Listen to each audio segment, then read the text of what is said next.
Après le briefing du président américain Donald Trump et du secrétaire général de l'OTAN Mark Rutte le 14e juillet.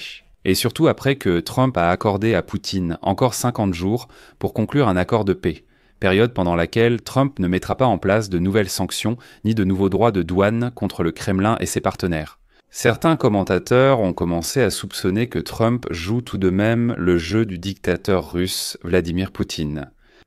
Pourquoi donc ? Parce qu'auparavant, Poutine avait déclaré à Trump que, justement dans les 50 prochains jours, il prévoyait d'élargir l'offensive en Ukraine jusqu'à la prise totale de 4 régions de notre pays. D'un autre côté, dans cette pause, il y a aussi le facteur chinois, car les droits de douane promis par Trump, les droits de douane secondaires, frapperont surtout la Chine. C'est pourquoi Pékin a le temps et les raisons de raisonner le dictateur russe et Moscou en général afin d'arrêter cette guerre. Dans cet épisode, nous analyserons les principaux points de la conférence de presse d'aujourd'hui de Donald Trump et Mark Rutte. Je suis Alexei Pecci, nous sommes le 14 juillet. Passons à l'ordre du jour. Nous allons analyser en détail ces déclarations.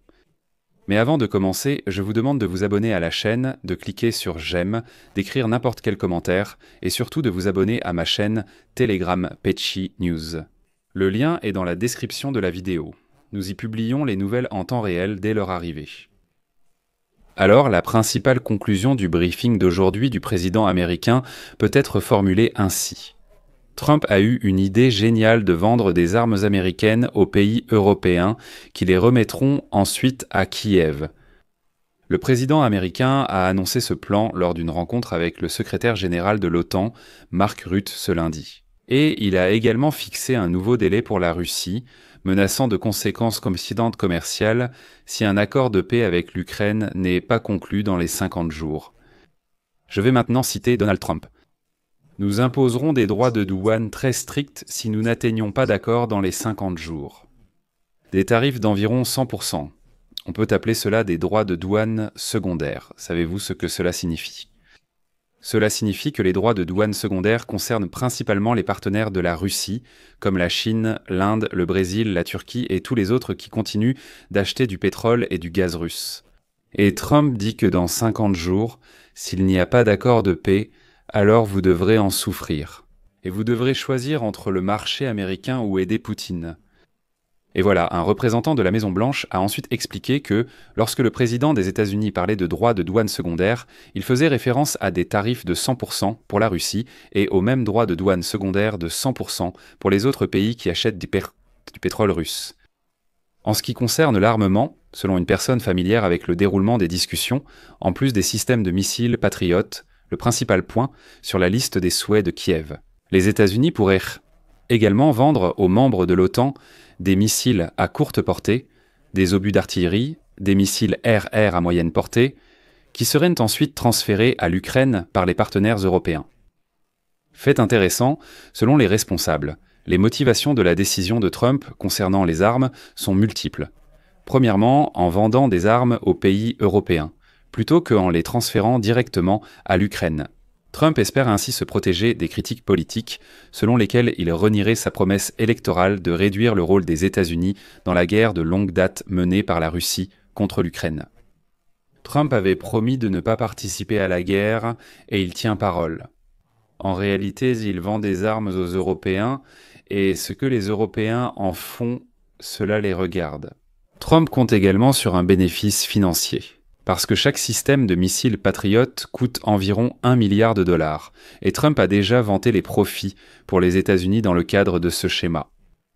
Les responsables américains ont également noté qu'il serait plus rapide de livrer les systèmes Patriot à l'Ukraine s'ils se trouvent déjà en Europe, plutôt que de les expédier des États-Unis ou de les produire dans des usines américaines. Eh bien, du moins selon certains responsables américains, la livraison d'une grande quantité de nouvelles armes à l'Ukraine pourrait envoyer un signal à Moscou indiquant que Donald Trump prend au sérieux sa déception envers le président russe Vladimir Poutine, que le dirigeant américain a accusé la semaine dernière de répandre des absurdités. Le plan a été sérieusement discuté lors du sommet de l'OTAN aux Pays-Bas le mois dernier, où Donald Trump a rencontré les dirigeants européens et le président de l'Ukraine, pour des négociations qui, selon des sources, se sont révélées étonnamment productives.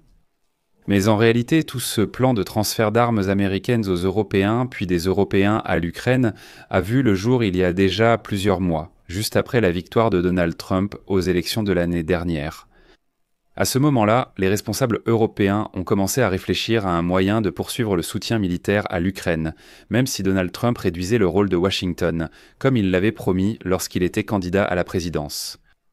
Et ces 2 dernières semaines, des responsables aux États-Unis et en Europe ont travaillé sur les détails de la mise en œuvre de ce plan.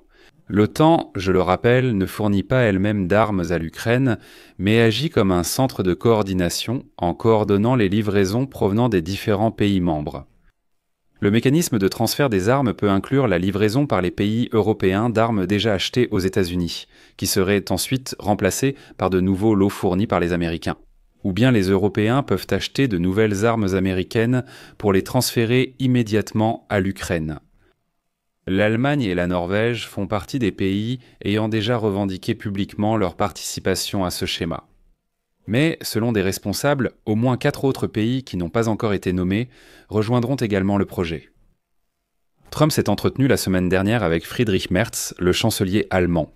Et Merz a déclaré lors de la conversation téléphonique qu'il comptait sur les États-Unis pour livrer le système Patriot à l'Allemagne, afin que l'Allemagne puisse rapidement les transférer en Ukraine. Jeudi, Trump a discuté du même sujet avec Mark Rutte, le secrétaire général de l'OTAN. Cette semaine, Boris Pistorius, ministre de la Défense allemand, se rendra aux États-Unis pour poursuivre les discussions sur cette initiative. Il est évident que l'accord est pratiquement conclu. L'Allemagne achète 2 systèmes Patriot et les transfère à l'Ukraine. Plus tard, Rutte s'est entretenu avec des hauts responsables militaires américains, dont le ministre de la Défense Pete Hegseth et le général Dan Kane.